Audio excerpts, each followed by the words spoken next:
Dito naman guys, tuturo ko po sa inyo kung paano mag-install ng audio driver ng HP EliteBook 840 G6 na model. So check po natin kung may audio po siya.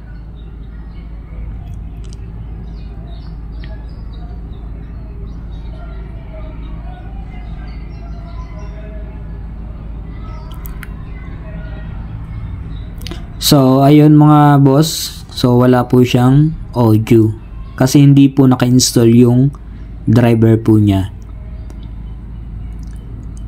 So check po natin dito sa baba kung meron po siyang naka-install. So no audio device is installed. So meaning hindi po naka-install yung driver po ng audio. So ang gagawin natin mga boss ay magda-download po tayo ng driver ng audio.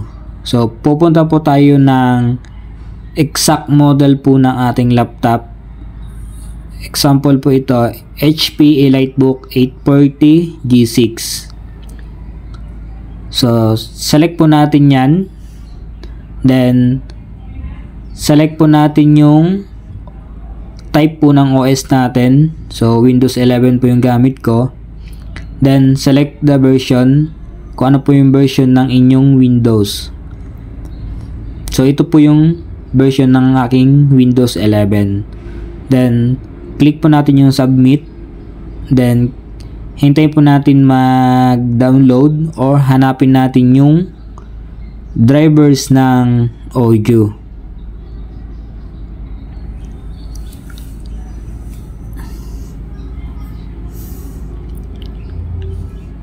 So ito po yung driver ng audio. So ayun po, so wala siyang na-detect na audio. Click po natin to.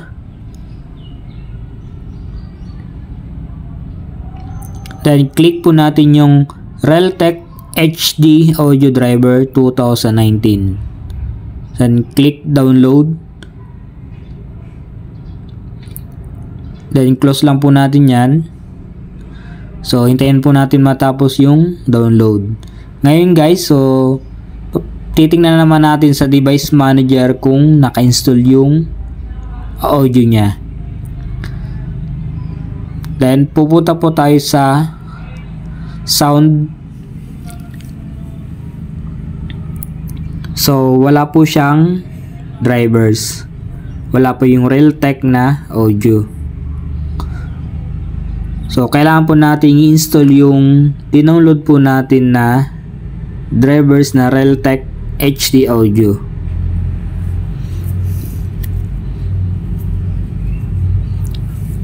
So ayan, next nyo lang po yan. Then accept lang. Click nyo lang next. Then hintayin po natin mag-extract yung drivers.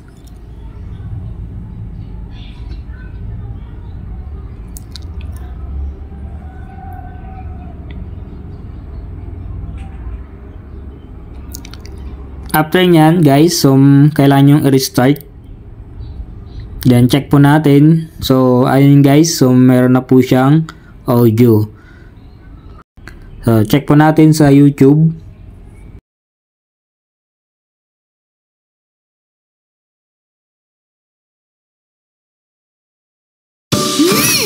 Mamoy puppies! Everyday growing moments. Wanda Special Mamoy. At 25, skin repair slows down. Try Pond's Age Miracle Serums with Hexyl Retinol. 100% better than retinol.